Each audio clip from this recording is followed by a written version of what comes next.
महाराष्ट्र आपल्या सर्वांचं स्वागत आहे आपल्या लोकप्रिय यूट्यूब चॅनलवरती। एकंदरीत आपण जर पाहिलं तर महत्त्वाचा असा अपडेट आहे। व्हिडिओला लाईक करा, चॅनल जर सबस्क्राईब केलं नसेल तर आपण सर्वांनी सबस्क्राईब करायला पण विसरू नका। केंद्र सरकारच्या माध्यमातून अतिरिक्त मदत ही जाहीर होण्याची शक्यता आता वर्तवली जात आहे। एकंदरीत 34 जिल्ह्यामध्ये ही रक्कम डबल रक्कम वाटप होणार असल्याची चर्चा आता सुरू होणार आहे। एकंदरीत पाहिलं तर केंद्र सरकारच्या माध्यमातून ही जी अतिरिक्त मदत आहे शेतकरी बांधवांच्या खात्यावरती लवकरात लवकर यायला पाहिजे। अत्यंत महत्त्वाचा आपण अपडेट जाणून घेणार आहोत। तर एकंदरीत व्हिडिओला लाईक करा, चॅनलला जर सबस्क्राईब केलं नसेल तर आपण सर्वांनी सबस्क्राईब करायला पण विसरू नका। एकंदरीत आपण जर पाहिलं तर महत्त्वाचं म्हणजे ही अतिरिक्त मदत जी आहे ती शेतकऱ्यांना अतिवृष्टी झाली होती या अतिवृष्टीच्या संदर्भात राज्य सरकारच्या माध्यमातून जो मदत जाहीर केलेली होती, तसेच केंद्र सरकारच्या माध्यमातून सुद्धा आपल्या सर्वांना माहिती आहे जी मदत आहे ती अद्यापही शेतकरी बांधवांच्या खात्यावरती नाही।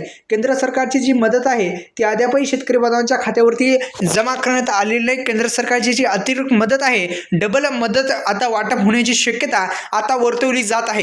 केंद्र सरकारच्या माध्यमातून सर्वांना माहिती आहे की जो आपला जो हंगाम होता त्यामध्ये शेतकरी बांधवांना पीक नुकसान जी अतिवृष्टी झाली होती ती नुकसान म्हणून जी रक्कम आहे ती शेतकरी बांधवांच्या खात्यावरती आता येणार आहे। यामध्ये आपण जर पाहिलं तर मुख्यतः अनेक जिल्ह्यामध्ये ही जी अतिवृष्टी नुकसान भरपाईच्या याद्या जाहीर करण्यात आलेल्या होत्या आणि मागे 15 दिवसाखाली याद्या सुद्धा आलेल्या होत्या। त्या सुद्धा तुमचं नाव असेल तर तुमची KYC पूर्ण करून तुमची जी रक्कम आहे तुमच्या खात्यावरती येऊ शकते किंवा डायरेक्टली तुमच्या खात्यावरती जमा झाली असेल चेक करू शकता, जेणेकरून ज्यांची फॉर्मर आयडी होती त्यांना कोणताही प्रॉब्लेम आलेला नाही।